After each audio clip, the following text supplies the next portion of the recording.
Today at Samsung's CES 2017 press conference there were a number of announcements for their mobile PCs.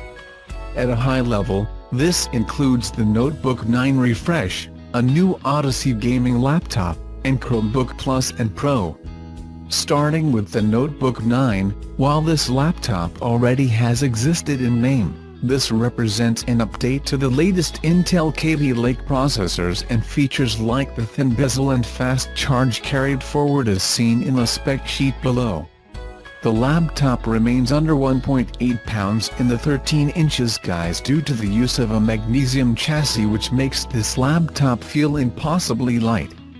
There's nothing particularly flashy in terms of features here, but this looks to be an excellently executed laptop as far as display with sRGB coverage, guaranteed D2000 average under 2.5, up to 500 nits of brightness for outdoor use, and 1080p resolution to avoid many of the pitfalls that come from shipping high DPI displays with Windows.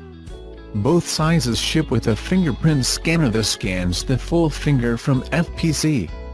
The 15-inch variant also offers some interesting upgrades, such as PCIe SSD and the option for a discrete GPU, namely the NVIDIA GeForce 940NX for those that want the ability to do more processing on the go and possibly some light gaming. From some casual use here, nothing really stands out about this laptop as immediately wrong.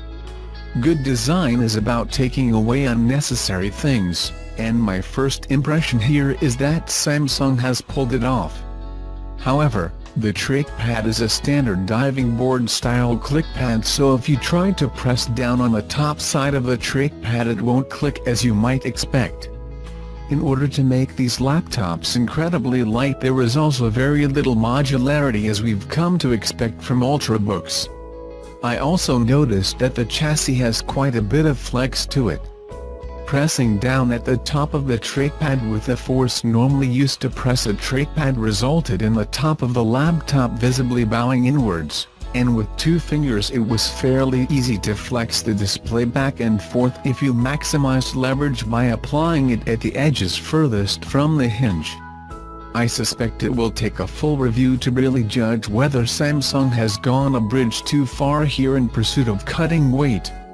For the Notebook Odyssey 15, Samsung is making a return to the gaming laptop market with a 15.6 inches laptop outfitted with Intel i7 Kaby Lake, GTX 1050, 16 GB of RAM and SODIMMs, customizable backlit keys, and a full HD display with anti-glare coating as seen in the spec sheet below.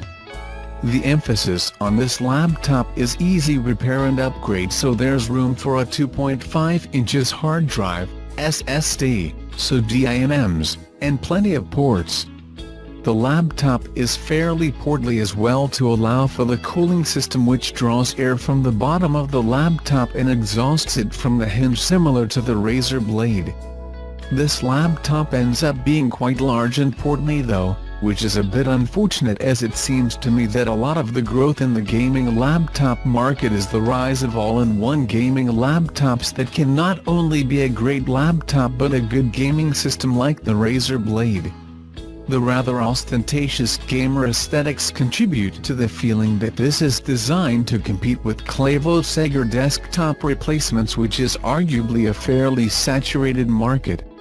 Interestingly enough, even though it wasn't mentioned in the briefing, there was also a 17-inch variant which allows for more SSDs and appears to have a GTX 1070, but Samsung representatives noted that this variant is pre-production and that the GPU spec may change one way or another.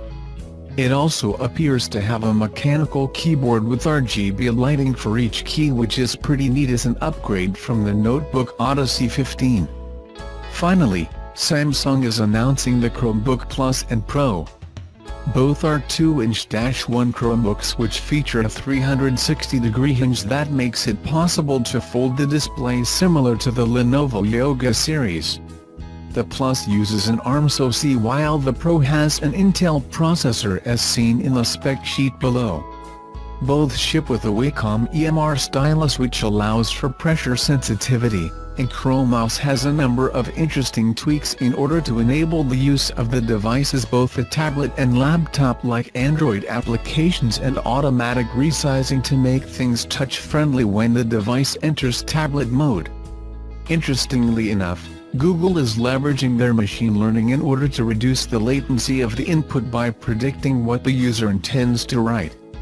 However, if you just draw random lines you will still see the full latency of the stylus stack.